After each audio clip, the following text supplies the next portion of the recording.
All right, this took a little bit of time, but I think we have everything set up now. Since this is a paired stream, KW, I've put you on audio now. Do you want to do the intro? Hello everyone, KW here, and welcome back to another live stream. I hope you guys are doing well. Today we are reacting to Fallen Angels Season 2, Episode 8, a Hold on, crossover.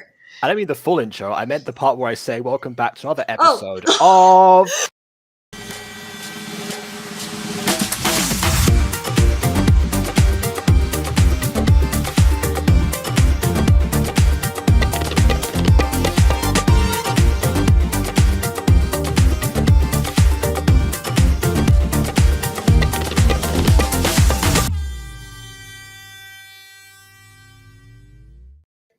Wasn't. Okay, I now go ahead and do your intro. wasn't. I did. When you said intro, I was like, wait, did he mean my intro? Or... Well, yeah, it's like an amalgamation of both of our intros, kind of. Yeah, basically. Yeah. But oh well, yes, we got something like that. Hello people, welcome to a weird pair stream. You can see both of our live streams being paired, something new on Restream. Woo!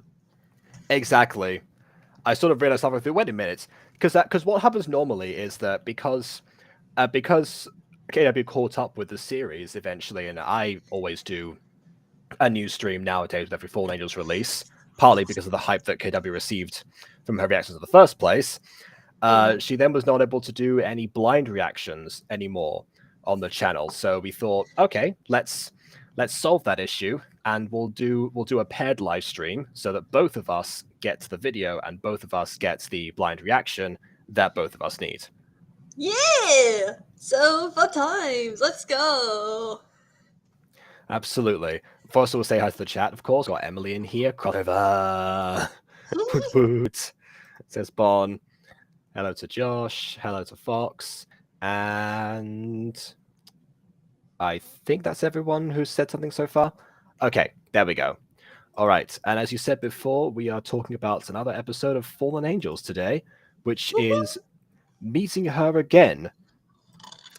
Which, of course, as I said before, was another crossover with the mutant girl.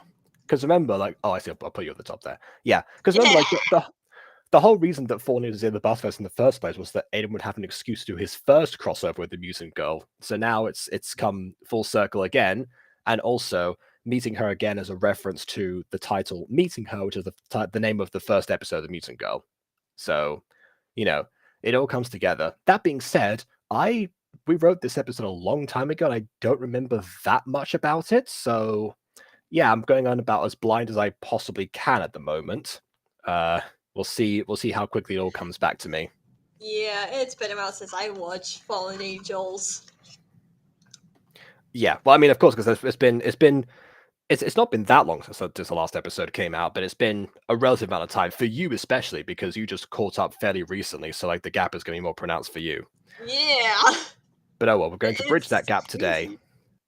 We're going to bridge that gap today. So without further ado, on with the review. Woo.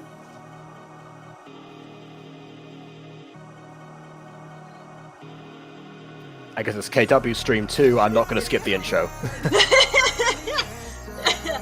Yes, I do not skip intros, which I don't know why. I think it's just because you vibe with them all the time. That's why. It's one of the things in your streams. Yes, I dance. And of course, when Junior becomes a guest, he just sings in the background. I mean, yeah.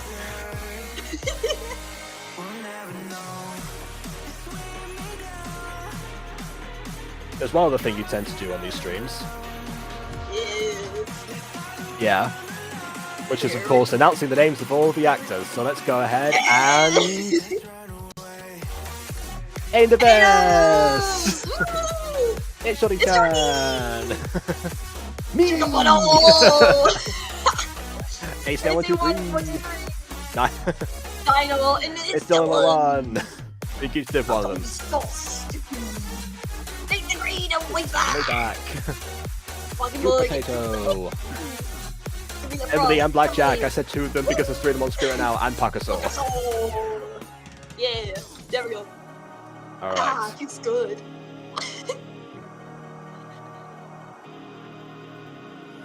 Catch Meeting her again. Oh my god.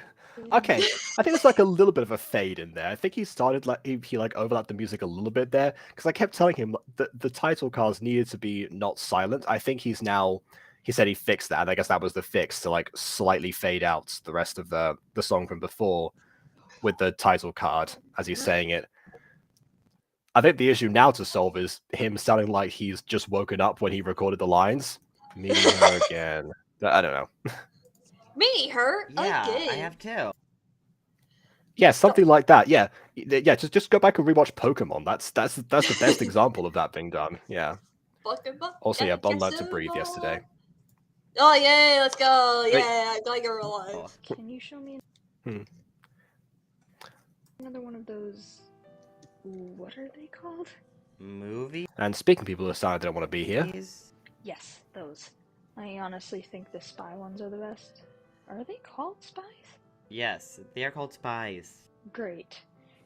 You know, it's weird with the way the world is now. The last time I was alive, we used candles, not... What do we use to illuminate stuff? Light bulbs. Right, that. Whoa! I want to be where the future is. I want to learn about lighting. I want to use what are those things called? Bulbs. Feels like that, doesn't it? God. Oh my goodness. Jeez. Jeez the waves. Cars on the streets, planes in the skies, movies that are all about spies. Okay, moving on. What a rush to excitement. Huh? Me and Alana have this thing called an angelic connection, and I think she just got really excited all of a sudden. That must be weird being able to feel someone else's emotions. A little bit, but I'm getting used to it. Also, she and someone else are coming to see us. I love how we constantly have Percy Jackson references from a person who doesn't know about Percy Jackson. I mean, I don't know if the angelic connection was explicitly an empathy link idea, but since like you did a book talk recently about Percy Jackson, I thought I would mention it because Yes. Oh my god. Percy Jackson, what an interesting books, Mhm. I have to say. It actually got me into Greek mythology, okay? Just saying. If you want me to get into Greek mythology, Percy Jackson. Yeah, it got me casually into Greek mythology for a little bit, and then afterwards, when I was actually in a play of Greek mythology, and also got this book from Stephen Fry, not from Stephen Fry personally, but by Stephen Fry. Right. Yeah, that's what really cemented it for me. So those things in combination, Yes. and yeah, I think I've mentioned before that the other major connection to Percy Jackson here is that Helen Mort is heavily inspired by Nico D'Angelo. Yes. I see. I see. It suddenly all connects, doesn't it? As soon as I mention that to anyone who's read Percy Jackson, they instantly know what I'm talking about. And Aiden, meanwhile, the creator of the show, still has no idea. Helen was my pitch for a character. I think you can probably tell. Aiden, if you have Disney Plus, better read some Percy Jackson books because the new Percy Jackson series is coming out, and I'm really excited for it. I've been trying for years. Honestly, if you tell me a new series is coming out, he'll just watch that instead of reading the books. So that's probably going to have the opposite effect of what you want. And Nico's not even in the first part of that. At least I am making him watching the series, not the movies. Well, I mean, yeah, of course. I mean, obviously the series isn't out yet, so we can't exactly judge. But from what everyone has said, from all the promotions and the fact that it has the Rick Riordan seal of approval, unlike the movies, things are looking up. Yes. I can't tell who it is, but I. No, sorry. Bond sent me a new character code. They revamped my character. Oh, okay. Yeah, I'll send it to you so you can. Because he saw the thumbnail. Okay then. All right. I think it's Helen since they just started dating. Ooh. What was that face? A face. I don't. Just we both had the same question. I think that might have to go with the they're in danger of us being in sync. Yes. Hey, Alana. What got you so excited? Well, Tristan Eagle is having a concert in Florida. Can we go? He was my celebrity crush when I was younger. Sure, we could go. Yay! Okay, so I have to. Behind the scenes, I'm gonna have to explain at some point Tristan Eagle and the story behind that character. Don't know if I should do that now or I guess. Actually, no. You know what? I'll save it for when he actually appears. Want to come on? All right. Sure, but what is a concert? Is it where Oh my singers God. sing to a bunch of people? Look, she's a fish out of water. That's why I sang the the Ariel song from before. Oh, I forgot Aiden asked me to do a line because he forgot to Oh. get a line from the person who's doing the mom. Yeah, from Apex. Yeah. Yeah. Oop. Well, you guys heard my voice. Mhm. Okay. Indeed. There you go. I mean, obviously, at first you made your Fallen's debut already, but yeah, it's Yeah. once again. People live? Ooh, like a bard in a tavern? Yes, but more like the theaters we went to. That sounds like a lovely. sounds like Ghosty. I don't know if Ghosty is in this series. Again, it depends because considering the River's longer, what Ghosty's major character in the Mutant Girl is Mhm. Sebastian's girlfriend Olivia. Ah. There's a small chance that Olivia was in this episode. Again, I don't remember what we did for writing this, so it's entirely possible that I don't know Moana was there, and because her older brother offered to take her around, and of course Olivia would be there. I don't recall, so who knows? The VA is inconsistent. Okay, sometimes you gotta have people like substitutes. It happens occasionally. Okay, honestly, especially because over Balls. the years, Gacha Apex has become increasingly hard to contact, and also that a couple of the lines from Apex are honestly, I think Apex has some of the best and the worst deliveries in the Butterverse, just depending where you actually are.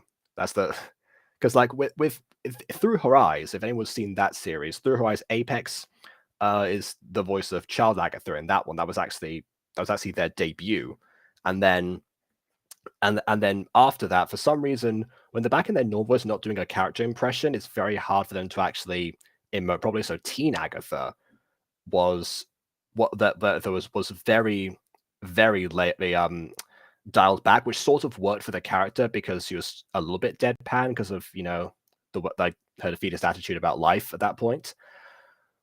Except it doesn't work in the final episode, and then we Right. got to which was too late for it to re-record. I guess this situation again, Aiden wanted this out, so it Yeah. was sort of too late to record that, and now it's even harder to get Apex to even send in lines in the first place, let alone redirections. Just sort of gotta hope that it works the first time, and if not, nothing else. It's actually a very difficult situation. Speaking of, I may need to find. Yeah, it's not a full on replacement. It's more of a Fill in the lines, please. Yes, it's a one line substitution in this case. Honestly, if you want something. Which bot I may actually need your help with some voice acting, just a little bit, just so you know. Yeah, and besides, I mean, sometimes that kind of thing actually really works. I mean, who can forget Jim Cummings's amazing a few bars substitution of both Scar and Jafar. Except You wanna get a sneak realize was that was that when the switch happened? Oh, okay. Yes, yeah. When that was the last time we heard of, I forgot was he the first voice actor for Scar's name Jeremy is. Irons. Okay, yeah, Jeremy Irons. Yeah, that's where he broke his throat and everything, and they replaced Jim Cousins. Yeah, Yeah, I knew that he did the last chorus because that was actually like did it that's Yeah. up a further up a key. So I thought, yeah, that's definitely if I was substituting all that, that's why I would put them in. So yeah, that makes But, sense. like, I honestly, think he I did think so Bond didn't well. actually know. I was like, Hey, huh? yeah, on a more local scale, Nova and Vicky on Venus are sort of like interchangeably done Morwenna's voice a couple of times at some of the episodes. Vicky on Venus is officially the backup, but sometimes I think Yeah.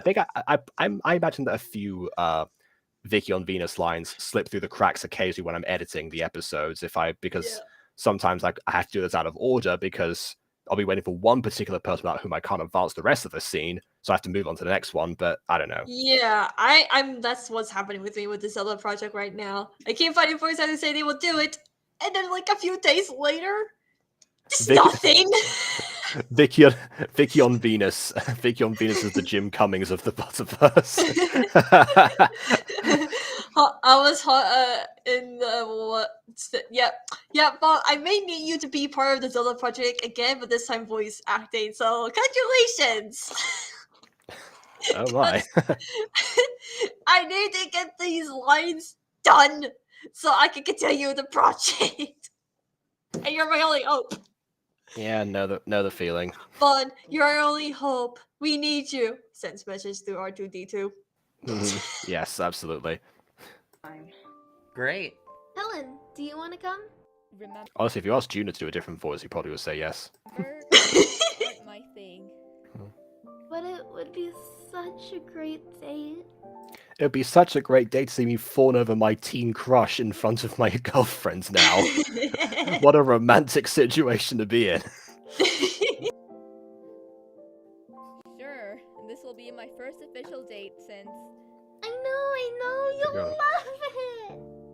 I forgot what she's referencing here, actually. So I I'm gonna go. don't Get... even know. I love Adam's delivery. He was like, so, ha, so. Exactly, the heads up. That is literally me every time I see Eureka. you're like I kissing. found the I'm like, okay, so can we just move on with the plot? Yeah, like when you're watching the series outside of the universe the way that you did, you were very excited for it. But yeah, imagine if you actually knew the two people involved and they were actually real. Yeah. I don't even get like a voice in whether I can participate or not. KW. Nope, you're in. Congratulations.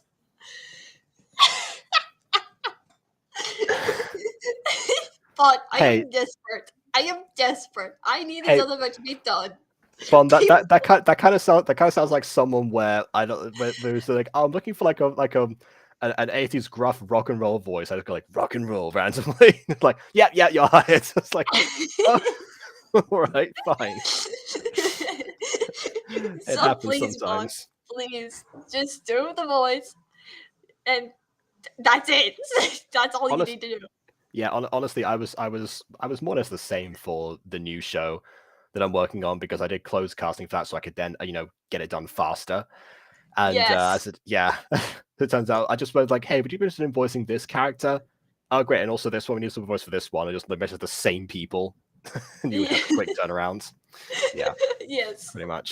This at the spear? You did? Yep, it's at the Kunite National Park. Oh no, What is it? we have to bring the big gun because Diogenes and Sarah are gonna be there. Okay, I think that line was meant to be the big guns rather than the big gun, implying that they have a singular big gun. The expression "bring in the big guns" actually means something. Oh, I actually in this scene. Oh my god. I recognize my own edit. If I depend on the voice you ever get, let me know what you get. Basically, your Nova voice is just perfect at this point. It's fine. It's perfect. It's good. Your Nova voice. Wow, And this people does are sound probably like like, Bond who's the first Nova? time. Who's Nova? Guys, just check out Secrets of Plex. I mean, come on. Go Yeah, check out the trailer. not the Nova I was talking about before. The Nova I mentioned Yeah. before was Nova Knight's VA. The Right. voice of Morwenna. Yeah, this is different Nova. Character Yes. Nova. I need That's And not it's- not to be confused with character Nova from Taming the Bad Boy, who's also voiced by Nova. Confusingly, but yeah. to get to Adam before he leaves.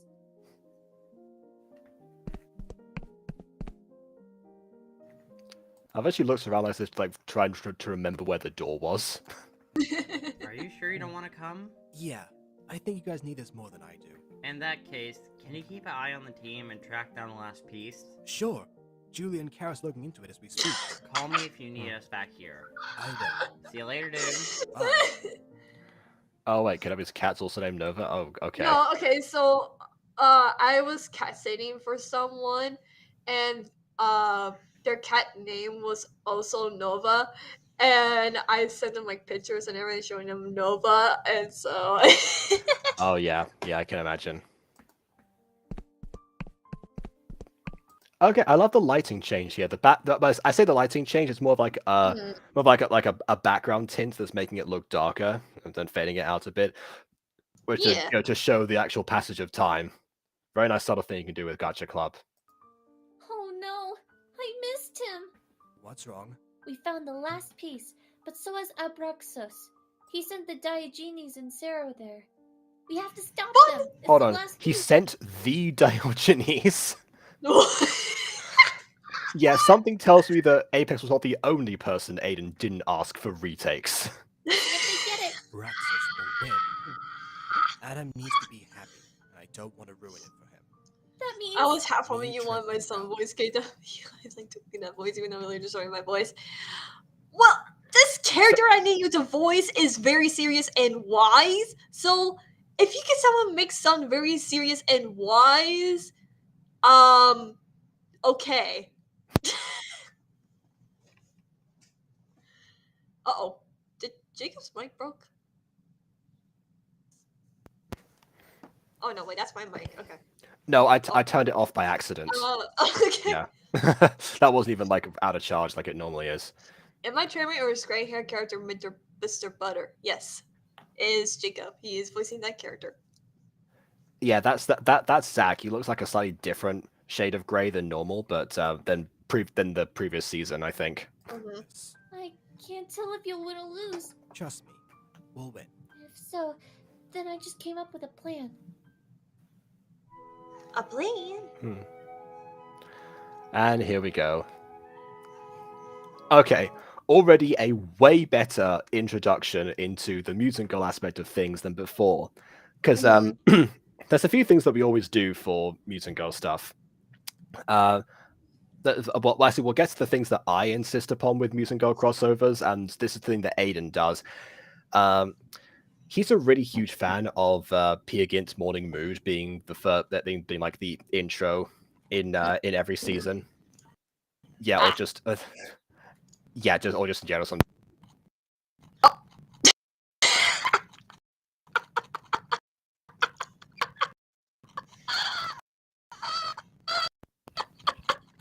Okay, I just moved it this time, and then something happened. I don't even know. I'm staying away from this side of the computer. Yeah, good idea. So anyway, back to this. Yeah. So what I was saying, yeah, Aiden loves to use Peer Gynt's Morning Mood specifically. I like even if it's not like the first episode, because I use it only in the first episodes of Mutant Girl for the first piece of soundtrack. But for him, it's always like whenever there's a crossover, because he did it in Mrs. Dysart's house the first time that we saw it. Even though there was like no huge reveal there, it was just like inside of a house. There's no like moving cameras or anything to really support it, or any montage, which is what I kind of like to support it with. This time, he has corrected that, and it's gone straight to Reina and Judas, which of course is how the first episode of Mutant Girl started. So, yeah.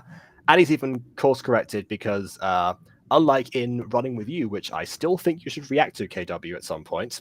I will. Yeah, I'll give you a teeny tiny spoiler, because it's relevant. Okay. Teeny Alright. tiny, doesn't affect the story at all. But in there, there's a cameo for Reina and Julius in the background of a mall somewhere. And what happened there is that they're playing the same card game. However, the cards they use there are blue for Reina's side of things and green for Julius, because it is green suit form at that point. I say suit form, it's like a transformation. No, it's just wearing his green suit at that point, because it's set during season 1 time of Mutant Girl. So but the thing is that, yeah, he did that, and he didn't realize that was an inconsistency, because the first piece of dialogue between Reina and Judas is about, not having an affinity and being neutral. That's because he chose the affinity neutral in this card game as a reference to... Neutral. Yes, as a reference to the neutral affinity in the old Luname Discord server, which is no longer a thing people have to choose from. I chose that one when I joined that server because I just did not care about affinity, so I thought neutral would be the best. And then I made it into Judas's thing, and then he just used it as a way to torment Reina for caring about that kind of thing, and the neutral gag went on to the end of time. I created the most drawn out gacha joke in history out of sheer spite for Luname. But yeah, point is, the switch has happened now because Reina's cards have gone from blue to red because that's the fire affinity. Well, it's meant to be orange, but red orange is fire affinity because the real life voice actor of Reina is a pyro. And Julius got the white cards because they are the neutral affinity, and the problem has been solved. So there you go. Long-winded spiel about cards and details, but you say like behind the scenes stuff, so I hope that was fine. Yeah, it's fine. Yeah, and he is not Harry Potter, Bon. Saw that before. Actually, Judas was actually modeled off of the preset of Luname himself. I use it because remember I said in my Gacha Joy video, I use a different preset for every character. I did that even back in Gacha Life days. So yeah, Reina was originally modeled off of Bex, and Judas was originally modeled off of Looney, because some of the only presets that were there.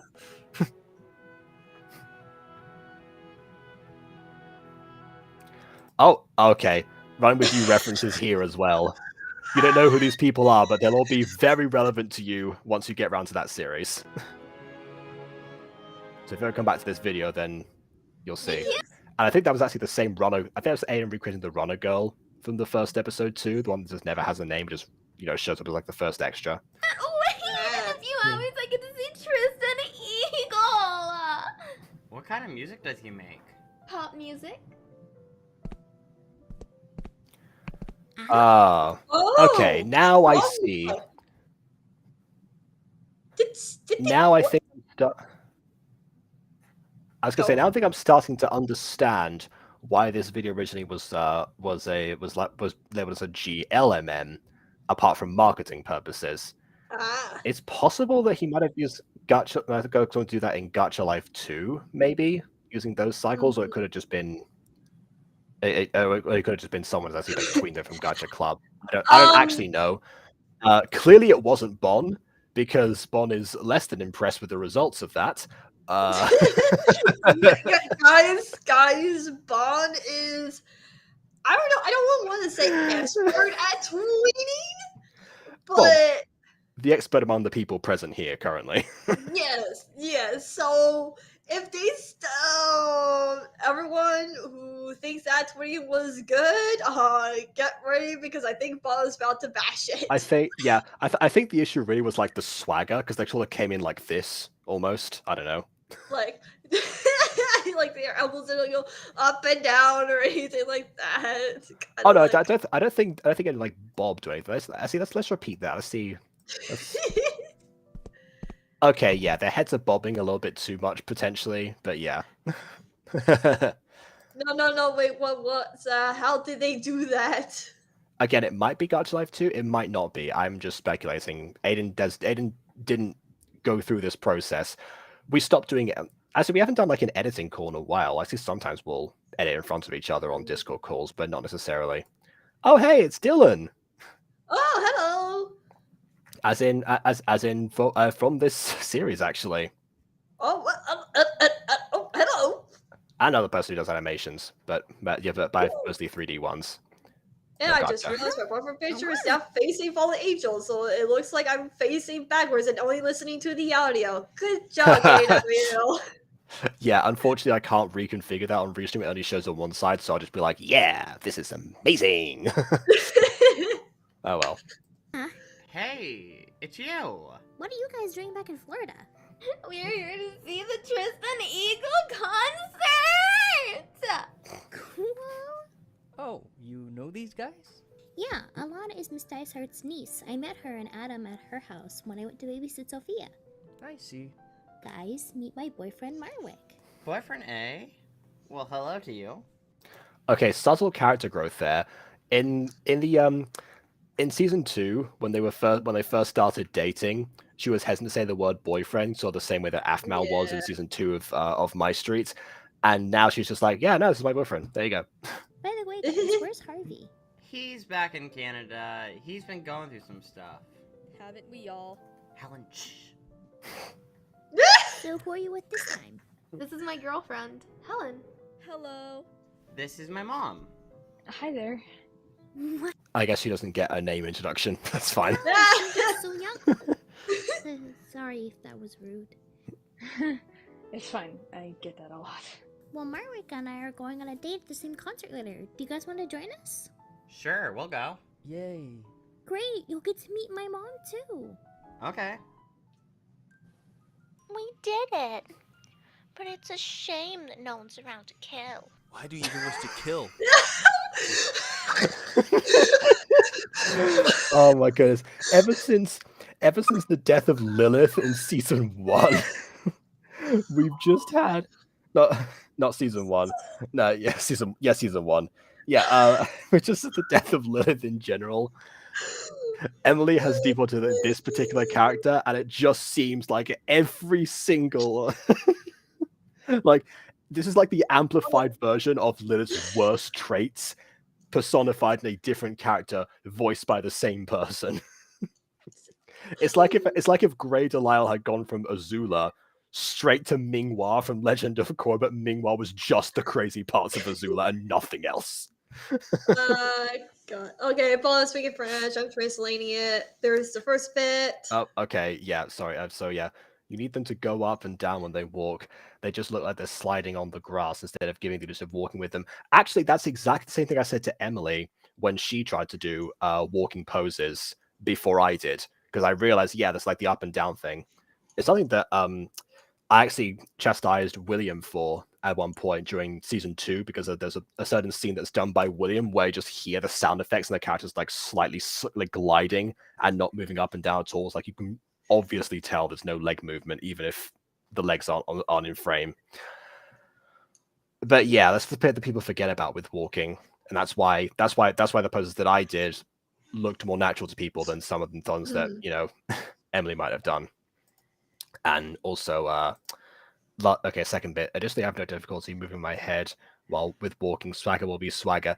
It depends. It depends on the characters. Morwenna and Marwick are not the kind of characters to, strut their funky stuff, so to speak, in a normal situation. That's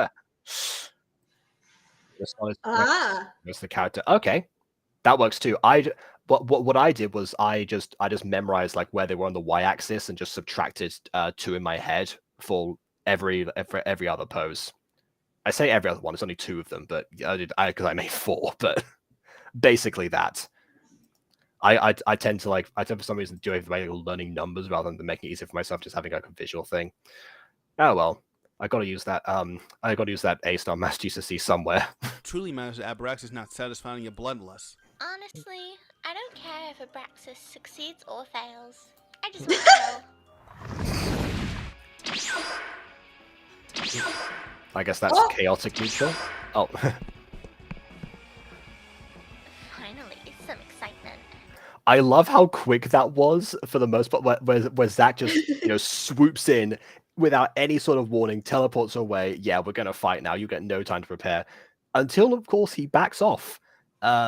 Considering that most attacks that angels can do are ranged attacks if they don't have their swords currently summoned, that might have been a bad move. Yeah, case in point, see? Immediately a ranged attack and a summoning of a sword. Interesting that it's a different type of sword to the rest of the angel ones. Because normally they have a standard model. Except for the fact that now Zax actually has like a green hilt to it. Interesting. Do you think you can kill me alone? No. That's why I brought a friend. Boo!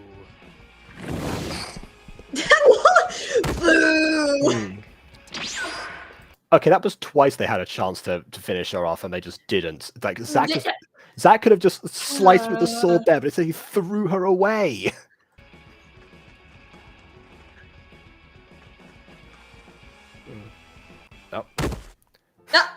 Yes, I got the piece and... Get the piece! I thought it was going to be like sleeping gas or something. They were going to come back down and, swoop back and take the piece, but fair enough. Oh my goodness, this is the most awkward busk I've ever seen in my life.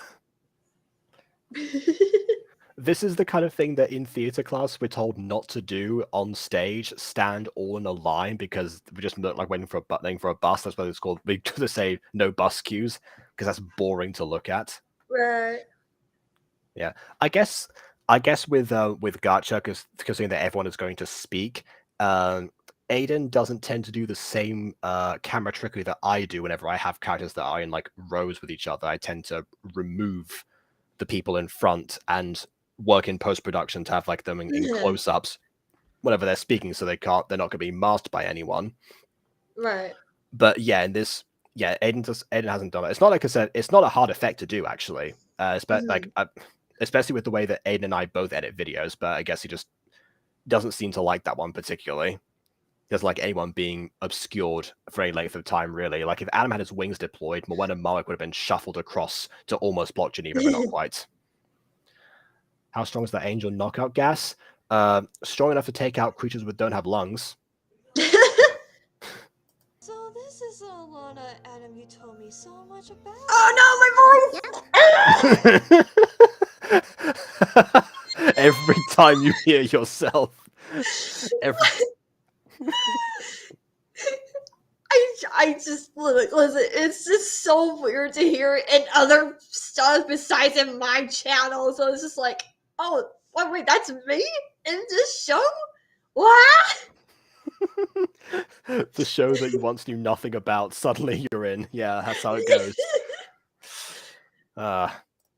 Why are the order of layers so weird? Why is Aiden's character and Hansuke standing in front of everyone else? Because if they were standing in an even neater queue, then it would be like an even worse effect, because it would just be like a whole just line of people. Imagine that from Jiva's perspective, just being like, oh yes, look, everyone's straight ahead of me.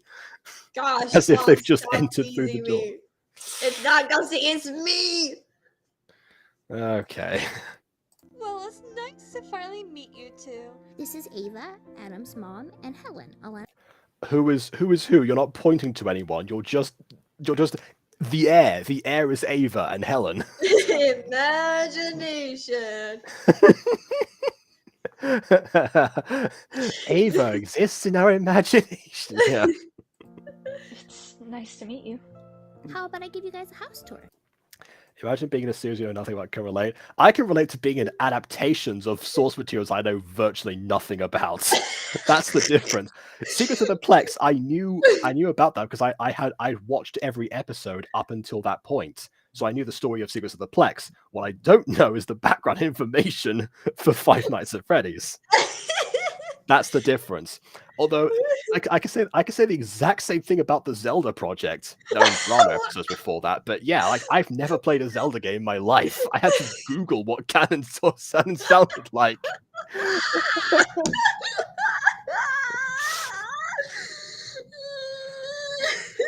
I know, Bon just said the word imagine.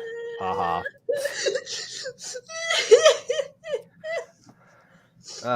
I also got to roll on a Danganronpa project. That's, again, never played Danganronpa before. Also, I guess the famed soldier voice, which I did as a random thing because I wanted to try out a new voice because that guy doesn't have a canon voice, and I've got kept around, and then I got torture with that as well. Yeah, that's the thing, you know. I guess as voice actors, you're not necessarily required to be to know that, but it helps. At least you have the context of the story. I feel like that's probably what you would need, like the story of the thing that you're in, and that's where I use the I'm fine with. That's where I use the okay. I mean, I said it before, but going back to Nova again, yeah, Nova's not actually watched a single episode of The Mutant Girl. Actually, wait, no. I think I forced him to watch like the first two. At one point, we got like a full watch session. We just never got around to doing the rest of it. But yeah, the voice of the Mutant Girl's not seen the Mutant Girl, mainly for the same reason that that KW does not like to hear herself, but just more magnified. Anyway. Sure. I'll stay here. I want to get to know Miss May. Call me Geneva. I want to get to know It would be Mrs. May, right? Anyway. Okay.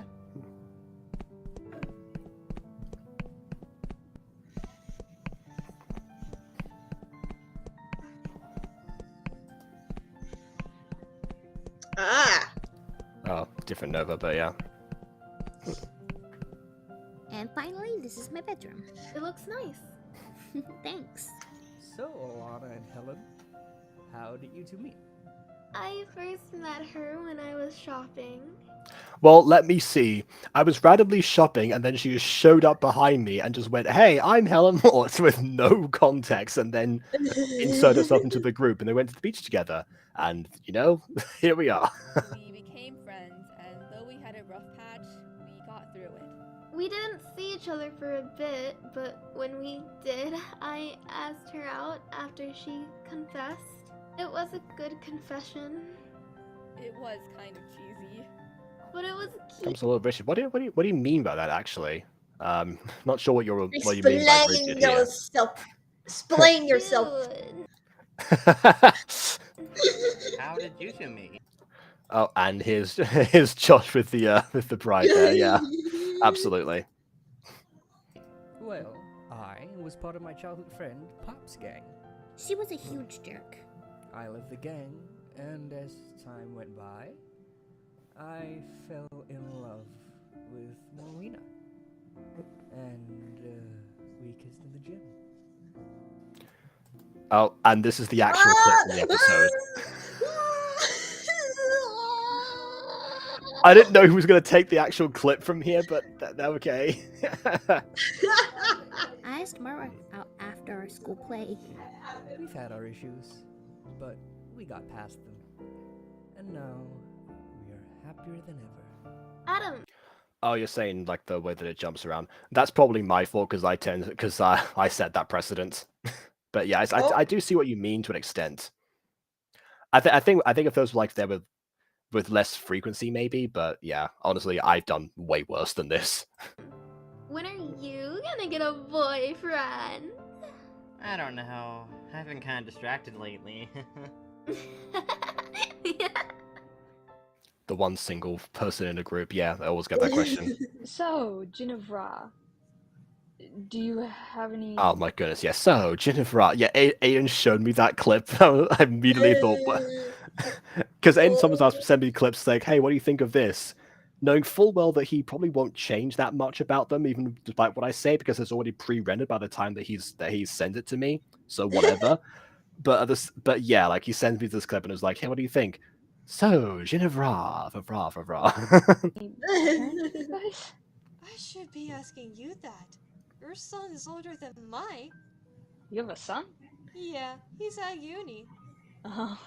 Oh, so I guess Sebastian isn't in this episode, therefore Olivia's not either. So yeah, no ghosty.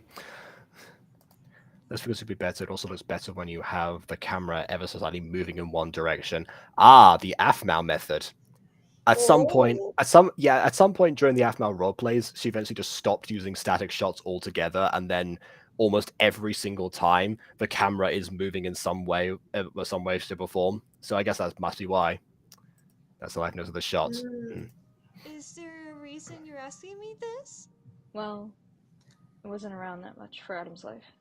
It wasn't by choice, but I don't know how to be a mom now. He's so much older. Don't compare me to Afmal. Okay, look, coming from me, that's like that's like one of the biggest compliments I can actually give to someone. Like, come on, that's not a bad thing.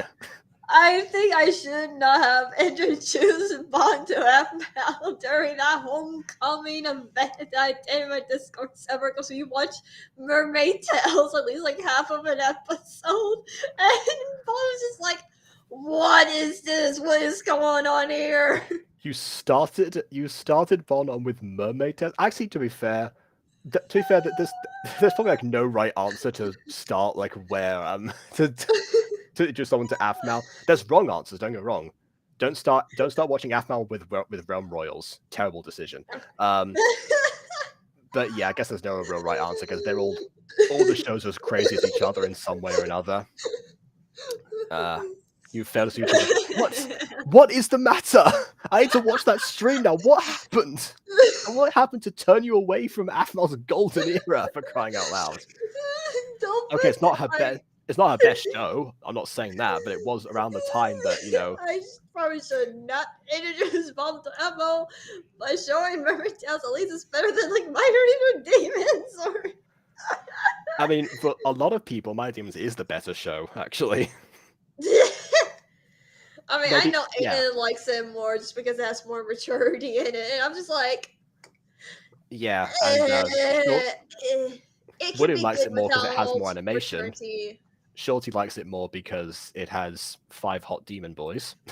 Oh my god! The Galactic just tells me how much they have a crush on the demon boys before I learn anything about F-Mail. They're like, oh my god, this demon is so hot, and my demons and everything. And I'm just like, what is happening? Now I know what they're talking about.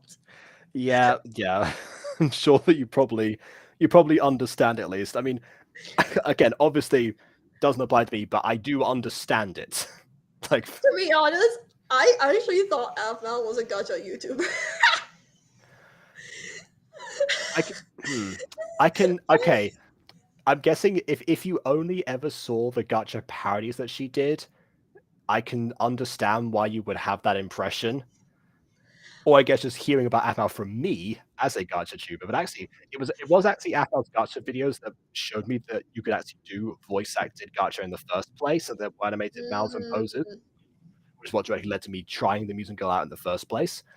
But yeah, the bulk of her content is not that much. Then again, she actually did do the most. Sorry. No, I was just saying, fun. You don't want to be a Ghostie's bag right now because I filled this with stuff that you may not like. So get out of the bag before it's too late. Yeah, I mean, because considering what Ghostie's been sick with recently, probably the best idea to stay within the general vicinity. Of course he does. He may not be a kid anymore, but he still needs his mom. Be there. Oh, I got my mom voice. That's all I can do sometimes. It's a heartfelt line, okay? It works. Although to be honest, I actually really unlike this is like the contrast, antithesis to the issue with the first crossover with from the musical season 1 episode 8 actually for Fallen Angels, because the issue there, of course, was that as soon as Adam and Morwenna were left in the same room, they might both be Butterverse protagonists, but they have very little in common. So to emphasize that, we actually, while the first times that Aiden didn't use dialogue for a long time, we just held on that. We heard like, you know, the clock in the background. We held on a wide shot of the pair of them just sitting in pure silence, because in that moment they don't know what they can relate to each other about. So they start a very awkward conversation. These two, I mean, Ava requested specifically to get to know Geneva because she's actively seeking for mother advice as the first mother she's talked to. They have that in common because the theme of motherhood is universal. So they have some common ground and they're able to get a very deep conversation out of it. Classic Fallen Angels. Yeah. What stuff? Where do I hide and cry? I have a somewhere that's disease-free, preferably. I have an empty box. That works. Not the box from Fallen Angels, of course. That's definitely got No. It's a box of remnant. Were you expecting company? Yes, come in. Oh, hello! Someone in my live chat. Hello! Welcome to the stream. Hello. Oh, that's why it says paired. I was going to say, did I pair with someone else? Because it says paired and paired beep beep edits on here. And apparently, yeah, according to this, yes, you are the only one watching right now. There were like a couple of other people before on KW's end of things. Yeah. Currently, we've got 3 on my stream, 1 on your stream, and 1 on my Twitch. Yes, let's go. Yeah. The hard mission from the people watching on my perspective. Go to KW's channel and leave a like on her perspective of the stream. There you Yeah, go. let's go. Woo!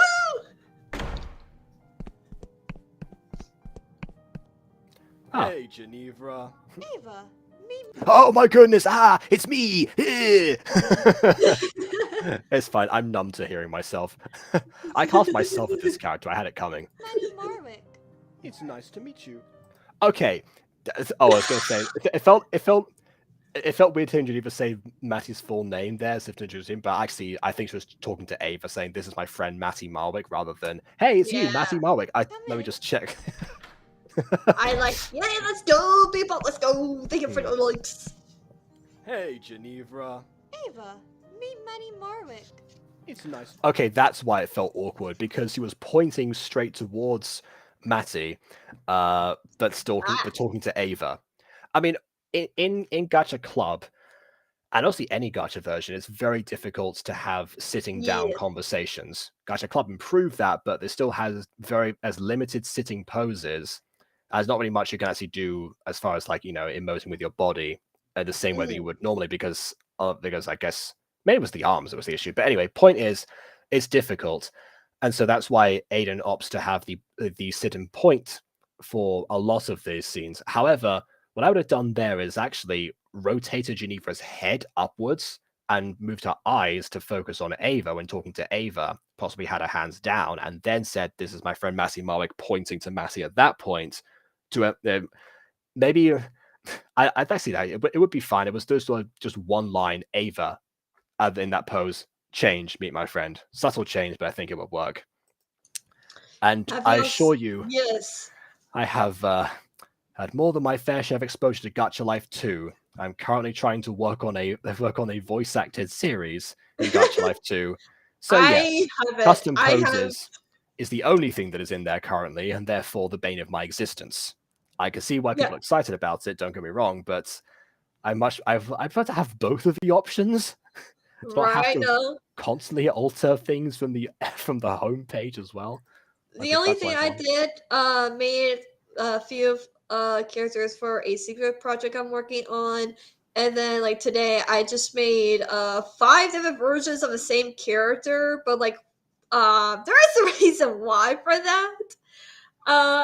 Because ever since I saw the yesterday's live stream, the mess of My Hero Academia, I just decided to create my own My Hero Academia OC, but just have different versions like hero, adult, villain, young age, and just that. Because why not? Yeah. When we say the My Academia inspired thing, do you mean the thing we watched yesterday, Celestial Academia? Yeah. Oh, okay. All right. Hey, something good came out of it. Nice to meet you. Yeah. It's nice to meet you too. Wait, are you Marwick's dad? Yup. Wait, so his name is Marwick? People's names these days. No, his real name is Morgan, but he goes by Marwick. Oh, I see. Maddie, That is true. Throughout the entire series, the only person who ever calls him Morgan is his dad. are you up for scrapbooking tomorrow? Maybe his mum. I forgot if ever said her son's name by name. Sure, that sounds fun. What's scrapbooking? You don't know what scrapbooking is? No. We have so much to talk about. We have so much.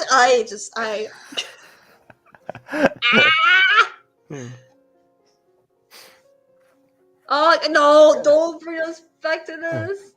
Hadouken!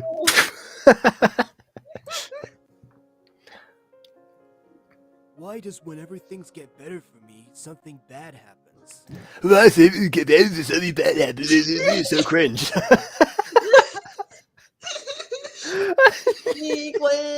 We cringe our own voices. Again, I'm actually just not bothered by it. It's exposure therapy. That's a long time. Oh my god. Hello, Alejandra Romeo. I am so sorry if I butcher your name, but hello, welcome, like, and subscribe, welcome to the live stream. Alejandra Romero. There you go. There you go. You're such a weird freak. Oh wow, my impression of myself doing an impression of Harvey ends up being this voice.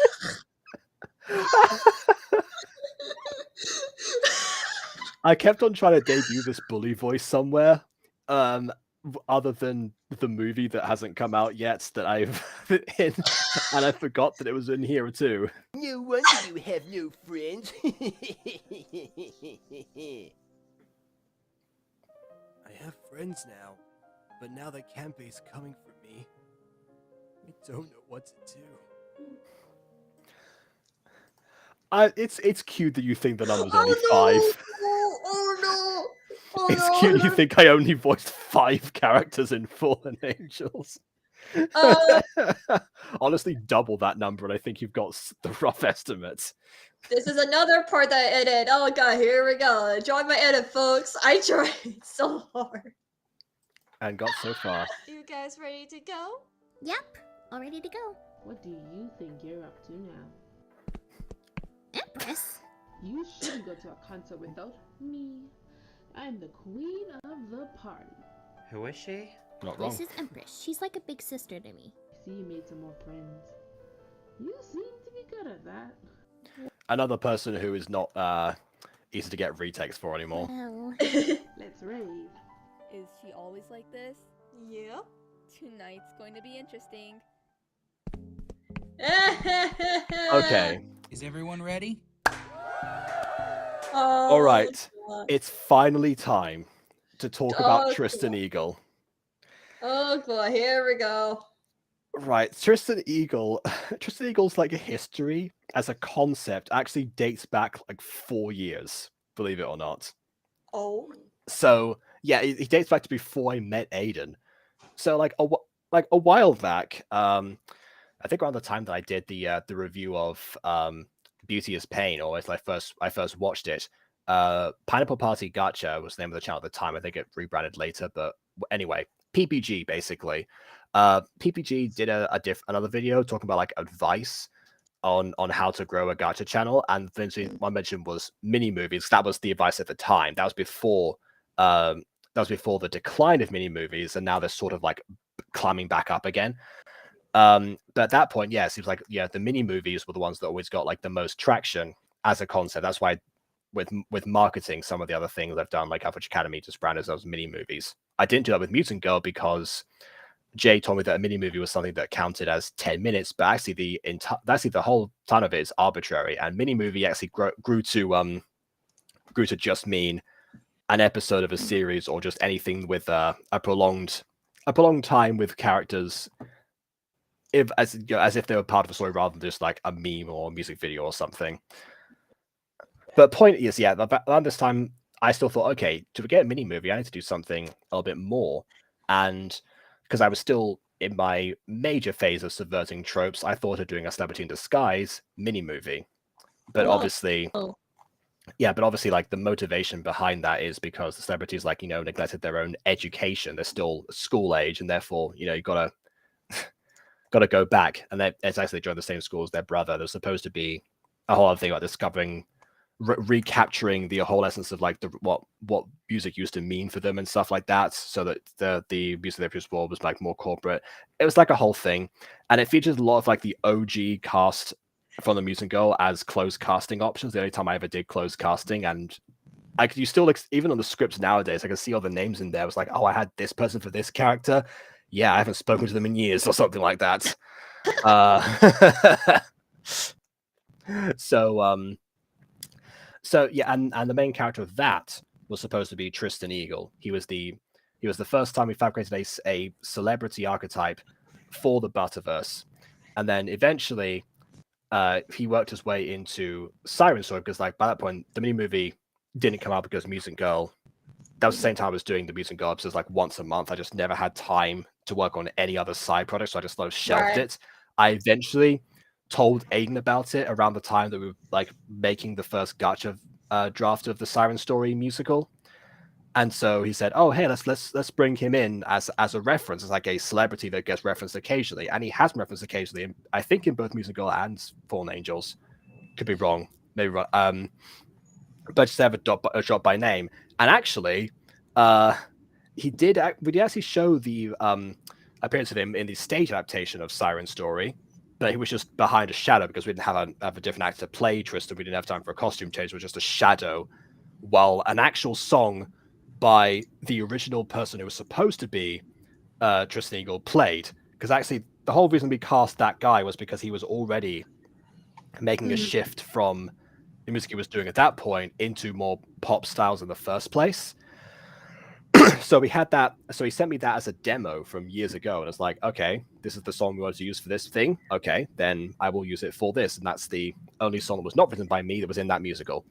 And then, yeah, like eventually, obviously, lost time, and then when it came time to casting for this, Aiden wanted to track down the original voice actor because he came back like occasionally sometimes, but they always like dropped away. So he asked me to contact the original voice actor, and he came back even with like a brand new song as well. So he kept on going down the pop path even to this day. Oh wow! And came up with something that was even better. So the new and improved version is essentially still the OG. So this has been 4 years in the making. Oh, they ask, "How are you?" We are doing good. I saw like the thing, and that's like, "How are you?" in Spanish. Yeah, right? from Alejandra. Yeah. Yeah. It is. Yes. It's the formal treatment. It's only for one person, but it's something. Yeah. Yeah. What was going to say? Oh yeah. Also the person. Yeah, is MC Mason, aka DJ Savix, as Tristan Eagle, and also was the same person who did the audio mixing for episodes 3 to the end of season 1 of Mutant Girl, because by that point I did not know how to do good volume manipulation or anything like that. Ah. So yeah, he gave me a lot of audio. Yeah. I see. And also and also partially edited the audio for the music video of Help Let Me Go, which I then had to redo because he refused to acknowledge the fact that he made a mistake in there. But yeah. Oh my goodness. Yeah, there's like a lot of history directly from 2019 and then almost nothing. I actually met him through the comments on a did I show you, like, was that you? I showed like Rustage videos recently, because I showed people like some nerdcore rap songs that were it was because Aiden asked me about like examples of rapping as like other characters versus like the subject of them. I don't know if you were there, but basically, yeah, like one of the people was Rustage, was someone I listen to still to this day. And actually, at one point, I saw in the comment section of the Teen Titans rap cipher that Rustage did, there was DJ Savix there asking for asking to pitch his services as an audio engineer or something. Not that Rustage needed it, but just in case he wanted one. Turns out no, but I got to talking.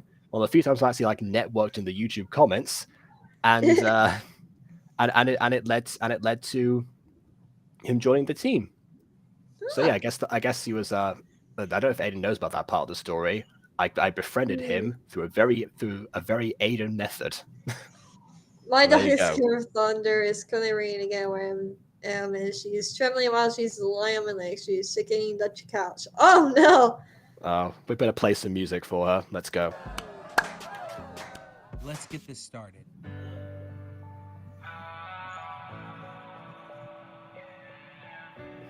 Okay, we actually have like an occupied space. Interesting that they sat down though. Wouldn't have thought about that, considering that most concerts you just have to stand up the whole time. Yeah. At least like I forgot what the front part of the stage is called. The first time that I met you, the first time that I text you, I can't believe I met you, yeah. Baby, you were beautiful, dancing when the room was full. Can't believe you were mine. Oh no, mute the video. But she hates the song. This kind of slaps. Yeah. Yeah, DJ Savage is very talented. I checked his channel as well beforehand for examples. Baby, I would never leave you. Baby, I would never cheat you. and we've been talking all this time. Why you think I'm calling you mine? Well, baby, you were gorgeous the first time that I met you. First time that I text you. Amazing compassion. Baby, you were beautiful. Dancing when the room was full. Can't believe you are mine. Can I hold on to you for life? I was going to get the last one to conduct, but I missed the cue, and it was going to fade. Gilchin's over a little bit over the top, but that's a good song. Yeah, actually, that's one of the things that he and I actually disagree on about music production. Because I try to use really? Yeah, because I just like minimal or none at all. Mainly not because like I think I have like an amazing voice or anything. I definitely do not. But the thing is that what I always thought was if I ever had to perform a song live, that I want people to actually know what they're getting into. I don't want to be like, oh, because I won't be able to rely on that. I also if I did, it would just be playing the actual song in the background. I'd just be lip syncing. I don't want to do that. I want to actually perform the thing. And it turns out I was actually right, because in 2018 I actually did do like a little mini gig. Basically, it was like it was like an end of year party, but I also performed like 4 of the songs I've written over the years. Yeah, so and also like some of the songs I also performed in class as well as part of school presentations, so people knew what I sounded like. Yeah. It did eventually mean that like my entire 2015 repertoire was completely like pointless because I had like no vocal range at 15. But for me, it turned out well in the end. I am fine with autotune if you're doing something different where you're not trying to use it to like help your voice. You're just making your music a bit unique. Because I know some artists will use autotune, but not because like, oh, they couldn't sing. They just want to do something unique to their song, and it's not bad or anything. It's actually pretty good, and I like it. And with this song, it's not too bad or anything like that. It is a little bit overpowering, just to say, but no, it's not bad.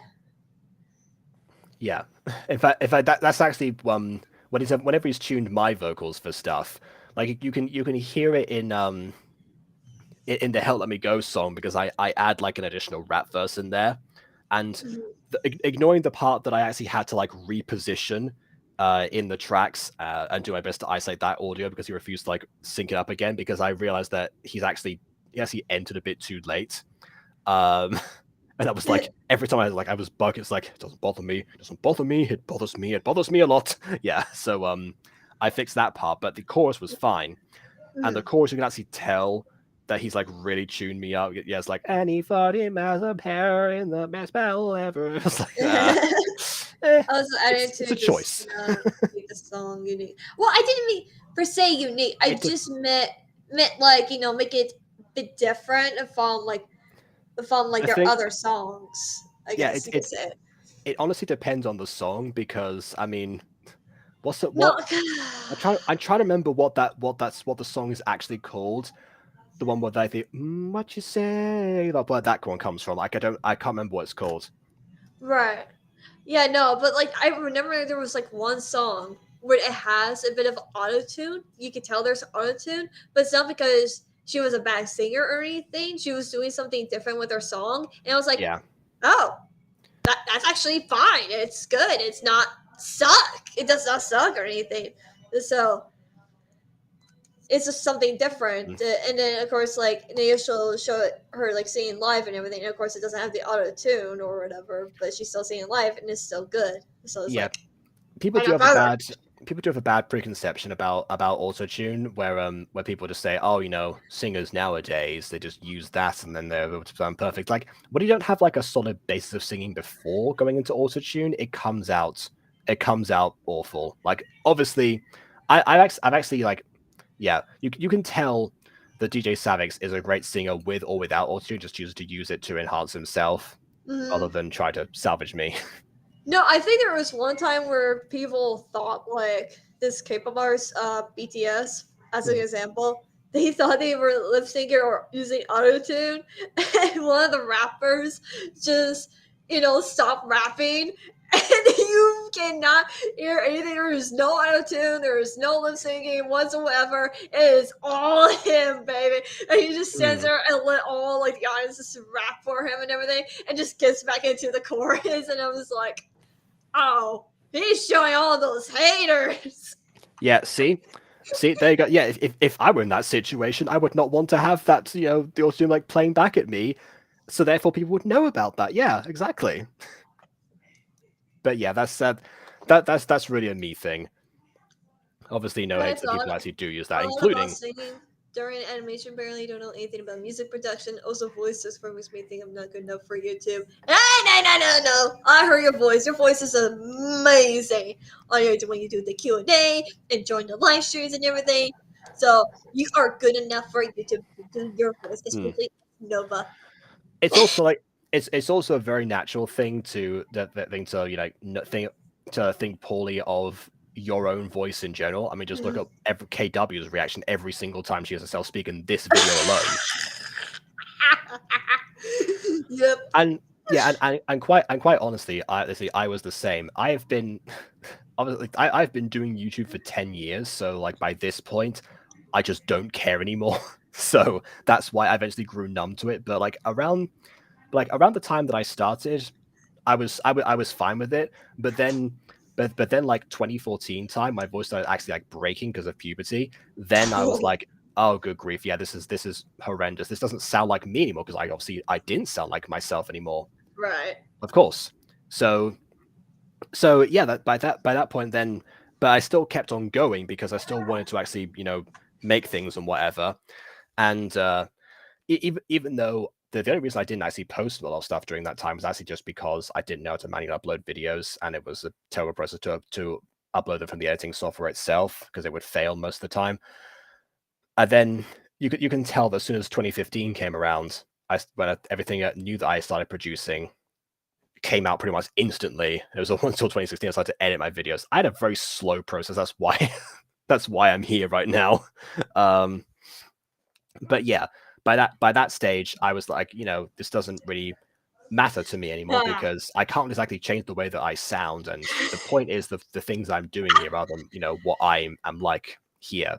Sorry, I'm back. My mom called me because she's playing Hogwarts Legacy, because I got that game for her for her birthday, and she just rescued a hippogriff, and so she just wanted to show me, and so I was like, what? And she's like, look, I saved a hippogriff. I'm like, oh, that's cool. I gotta go. Oh dear. Okay. I'm going to post a character. Singing's where I draw the line. Singing was, again, very much the same for me. I invite you to listen to any song that I've released in the year 2015. If you ever feel like you're a bad singer, listen to me in 2015, and you'll get a natural ego boost immediately. Have you heard my singing voice? I mean, I love birch. We all have. We all have. I love birch. Give me birch. I love birch. Give me. God, I don't know how. I just come up with random songs, and it's just like it's always the same tune as well. That's the thing. It's always that exact tune. Those three. The two notes. But yeah. I'm fishing, yeah, I'm fishing, let's go fishing, yeah, fishing. Yeah, and yeah, and meanwhile me, because I started off as a parody artist. I mean, you've heard me again in this stream alone with the whole part of your world thing. Yeah, most of my improv songs end up being parodies.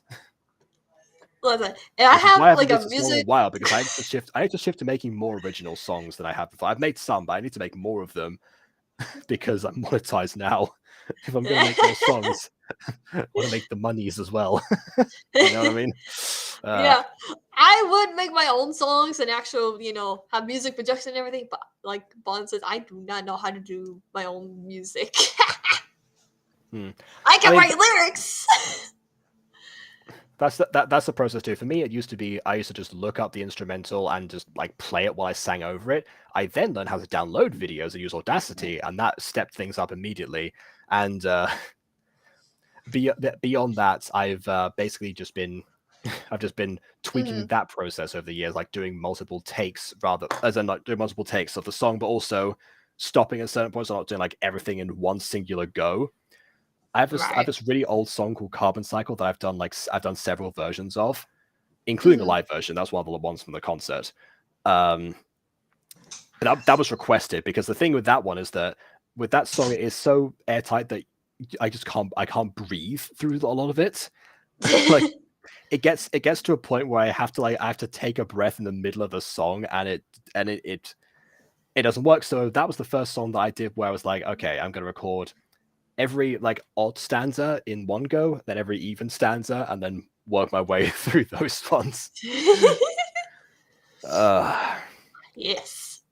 Anyway, shall we go continue the review? Yeah, absolutely. I'm sure that eventually Dita Samus will watch this video, potentially one of these, and then be like, "This is you're all wrong. You're doing it all wrong. You should be doing this process." It's like, well, I mean, he is the expert, so that's fair.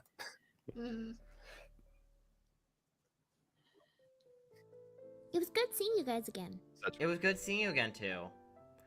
Hopefully we can visit again soon. I'd like that. Also, Marwick, take care of her. You bet I will.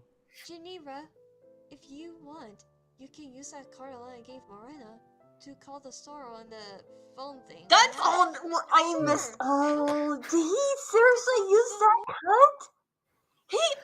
I gave him 2 versions! 2 versions! I gave him 2 versions!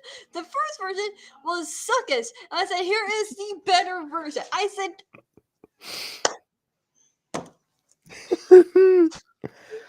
Yeah, it's that happens. Yeah, you know what I say that some people that some directors will just use the first take or anything. I'm not gonna say that Aiden does that because I'm pretty sure that if he had, I would have most likely noticed by now. Unless I just haven't. I've just been duped for the past 3 years. It's entirely possible too. But basically, yeah, it's not one of those. But yeah, when you hear it, that's the kind of thing that happens. The preliminary take that's like, yeah, don't do that one. Well, here's the better version. And most directors, in most situations, will use the better one because that suits them a lot more. I mean, I don't know about that one. Also, you get seen talking to yourself. Yay. With you. Okay. We got. And back to the other one. Okay, that's when it becomes a bit more distracting. I think it's also because Aiden hasn't necessarily learned about like noise reduction. So whenever someone's microphone has static, it usually makes its way into the episode. Yeah. So you can also hear like the start of the line as the static kicks in, which of course is a bit of a sound wave in itself. So if you're editing this in isolation and say you're not listening to every single part of the video, you just happen to look, oh hey, this is where the sound wave starts, cut it there, you see the static and it enters sooner than before. See what I mean? Keep it consistent. Again, sometimes you can work it in, sometimes it doesn't work, I don't know. Yeah, we need a constant casting, hence why, but I still need you for Zelda Project, please. We need Jim Cummings. Yes, Mom, you're my Jim Cummings. Join my YouTube memberships today so I can one day afford to hire Jim Cummings. I just need the Zelda Project to be done. You did not.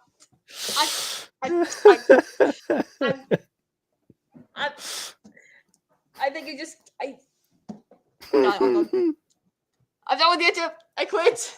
I'm done. Bye. Peace, y'all. All right.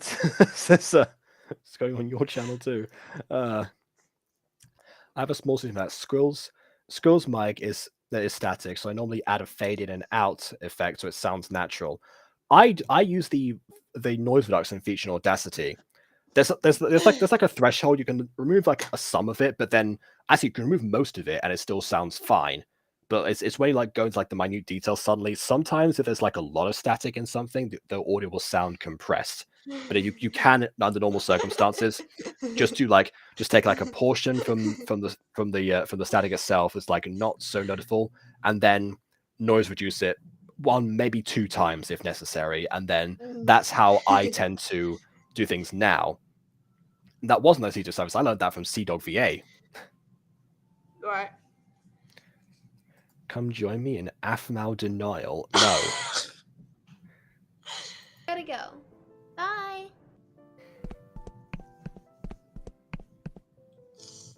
Hey, Adam. Is everything alright? Yeah, I just. As soon as there's like fewer people on the screen, the cinematography gets instantly like much. I think it's because the characters are sized up. That's why. I wanted to ask you something. What is it? Can you teach me? I don't know. It's weird how one of them has animated mouse, the other one doesn't. I don't know who edited this scene, but maybe this is where there's. No, actually, this wouldn't be where there's an attempt to switch to fade in Gacha Life 2. No, because I edited to use Gacha Club for this one. Huh? Oh, well, I want to be able to help. It's not much, but I think it will help. Okay, I'll teach you. Yay! Yeah, this is definitely not edited by Aiden, because Aiden would know that line was supposed to sound like awkward and embarrassed, and almost like a little bit held back and stoic, rather than like, yeah, I suppose I could do this, like the anime reaction eyes when someone says something stupid. Not those. Yeah. It sounds like a PC app. It is a PC app. But I'm sure there's like other Oh yeah, versions. Bond just found it at. It's like, I'm sure yep, there's it is. other versions. Yeah. I wouldn't be shocked if the musical crossover happens in Fallen Angels. What about Fallen Angels crossover with the Music Girl? Ah, there you go. Oh god, don't give Aiden ideas, Jacob! Oh my. Alright then. God. I'm gonna go back to the store. Okay. And Mom, I'm really happy you're back. Me too. Why is he winking at her? Who edited this scene? And off we go again. Oh no. With sound effects and footsteps that are not in time with the steps of the tweening, because the tweening was made slower. It's from Kai Master, so I'm guessing Quadzi might have had an impact on this. Oh my goodness, why is everyone moving so slowly? No one flies that slowly. You have gravity on your side. Wait. Why is there? Oh yeah, you were right. That someone else admitted because look, they're using Kind Master. I didn't want to use Kind Master. Also, hello, Epico. Still go up with your storyboarding. Epico's another gacha animator. Epico's the one who did the animations in Theater Throwdown, I believe. If I remember from that review. Oh god, yeah. What is happening? Stuff! Chaos in this episode! What is happening is that whoever did this scene doesn't know about pacing. Oh my goodness. And also, like, what is it with those wing sound effects as well? They're not even, like, the wings are flapping much faster too. Adam? Yes? And why do you have to get into position like that before he... I'm looking at the script. I almost got through this whole video without looking at the script, but I need to go back. Google Docs. Where are we? It's been a while since I've checked this out. Okay. Let's see. I should know this, because Aiden sent me the just my lines on Discord for this part, because he knew that I knew I should know the concept because I wrote it, so he's not like breaking the rule I enforced with Bon. And also he sent like a little bit of the stations before this, but not all of it. So let's just see. So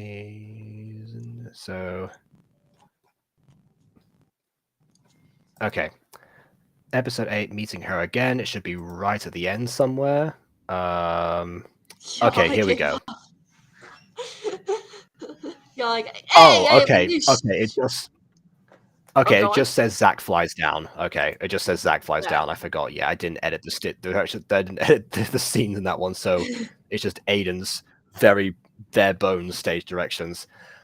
But still, even then, Zack flying down. Yeah. Yo, I gave up on the dumb. Oh, I'm sorry to hear that. Oh, the bowstring is okay. I like the bowstring. Okay, it's not. It doesn't need to be 100% perfect. Okay. Hey, you should see the whole entire movie in pre-production. It looks bad. Am I giving up on it? No, I'm just wanting to finish it by now. And got it. You did? How?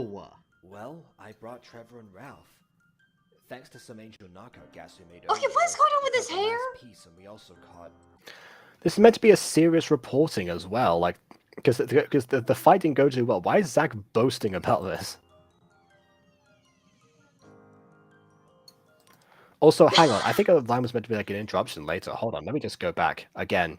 There's so much to unpack with this scene. Adam?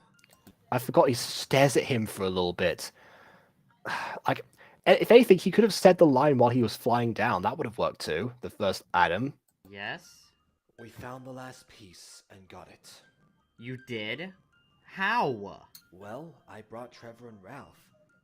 Thanks to some angel knockout gas we made earlier, we got the last piece, and we also caught... Okay, someone please tell me how they do the rope tie. Well, Jacob, but I just need to know how to do that because I want to do that, but I don't know how to do that. Like, please. Anyways, Jacob, are you okay? Deep breaths.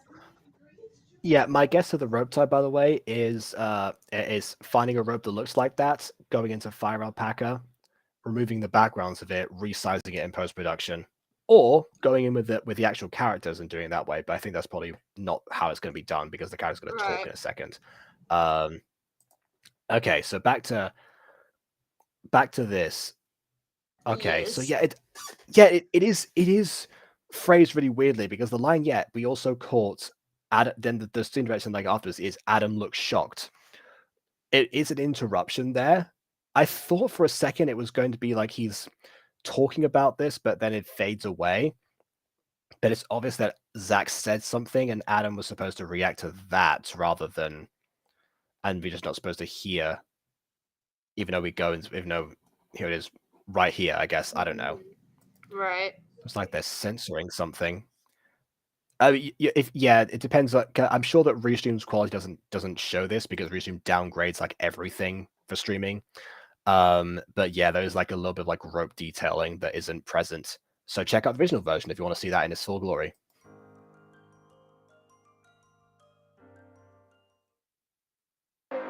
Oh, and there's that. Okay. That could also be another Mutant Girl reference there because of the way that Rain opens her eyes in season season 2 episode 5, I think it was, because right before I show where she was. Anyway, why is the rope so because there are tiny ropes.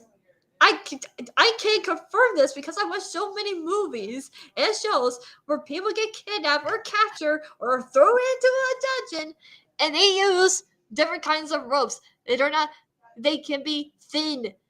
I mean, also times they can use handcuffs or zip blocks or whatever.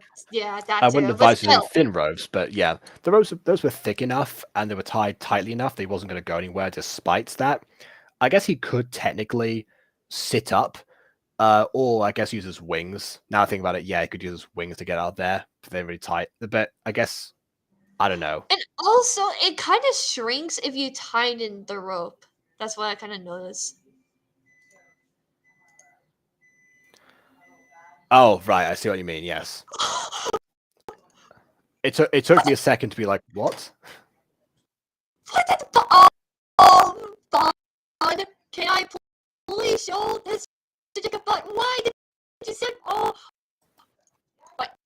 wait, there's I just got a Discord notification. Oh no. Oh, okay. I think I see. I think I see what you're referring to. Yes, I can get these images, and we can bring them up on the screen, I guess. Oh.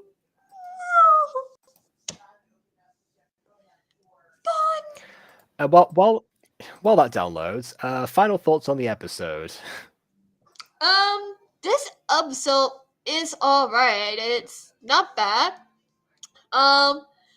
The voice acting is not bad either. You know, the story's not bad either. The ending is not bad, but there could be more improvements. This episode honestly actually kind of feels weird because I don't know. it felt like it was half filler, half non-filler, which is alright, but I feel like it was I don't know. Trying to figure out the words I'm looking for. I think I know what you mean.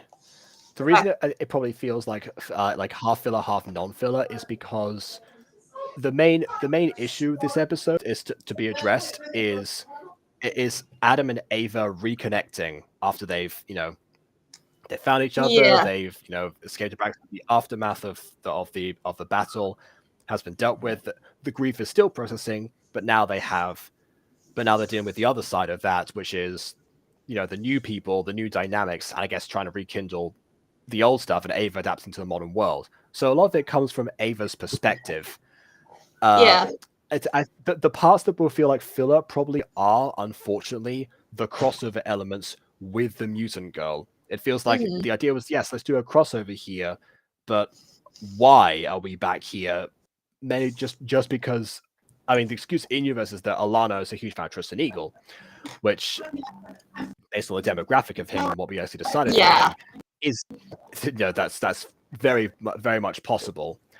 But still, it's like it's like that stuff sort of interrupts what was going on. I mean, apart from the Ava and Geneva conversation, which I still maintain, really big fan of that one, because actually, again, it contrasts the idea of them not having stuff to talk about.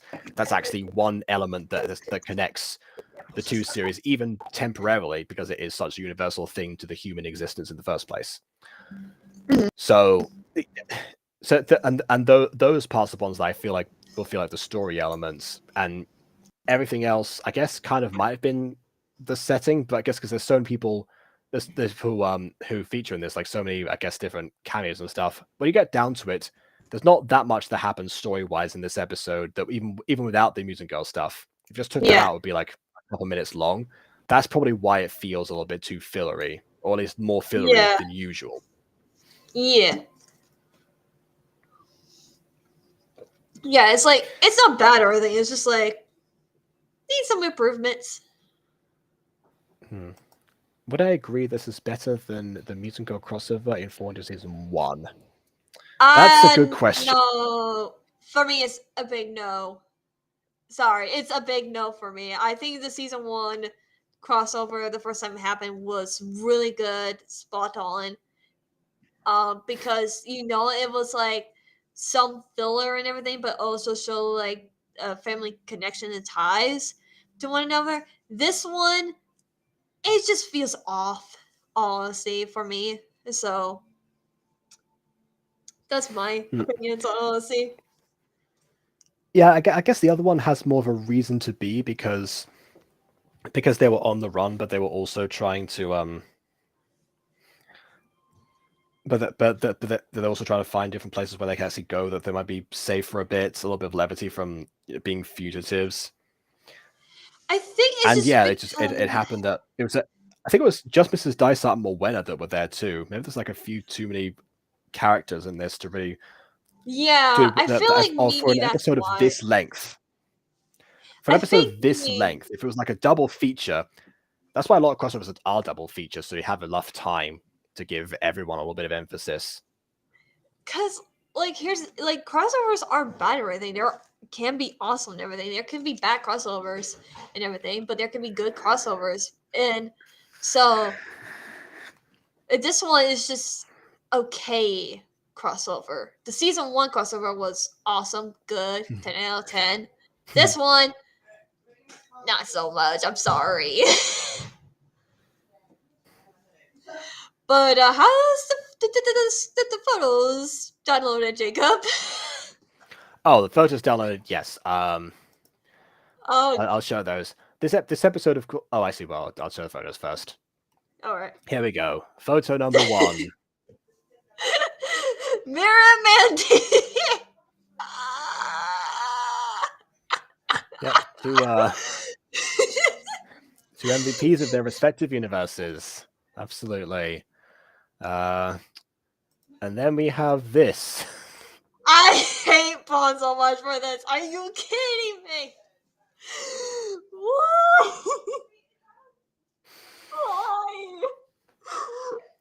And then last one. I haven't got much to say about these, but these are more for KW than for anyone else. So KW viewers are getting a kick out of these ones. This is Ball's design of Kendra.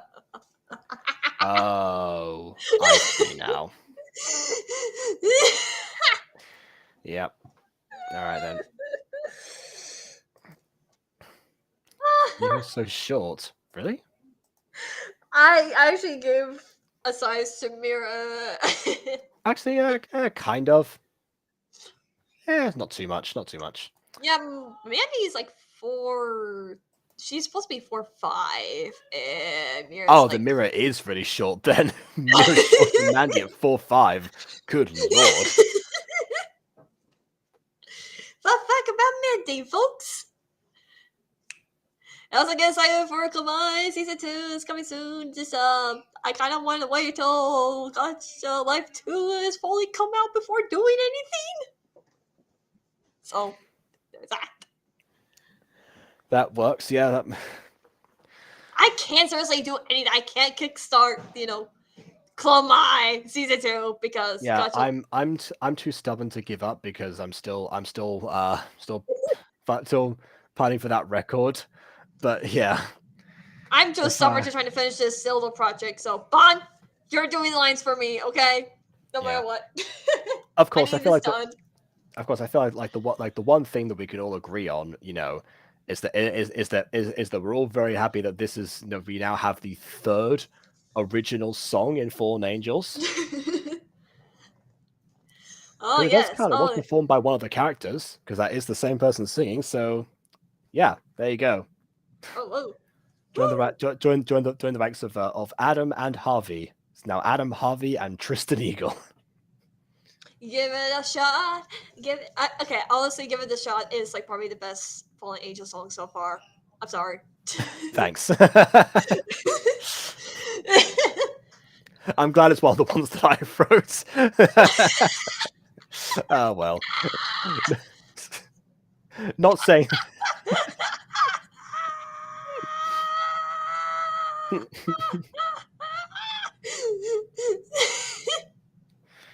And yeah, I tell you what, I can probably do that one live at some point. Yes, we need to hear it live. We'll see. If I can come up with another excuse to do a live performance of something, then yeah, that'll be one of the ones that's there. The season finale of Fallen Angels. That would still be online though. True.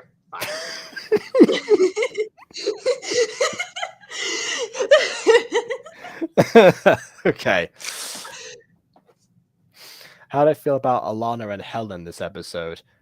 They didn't really do that much, did they? I mean, no, not really.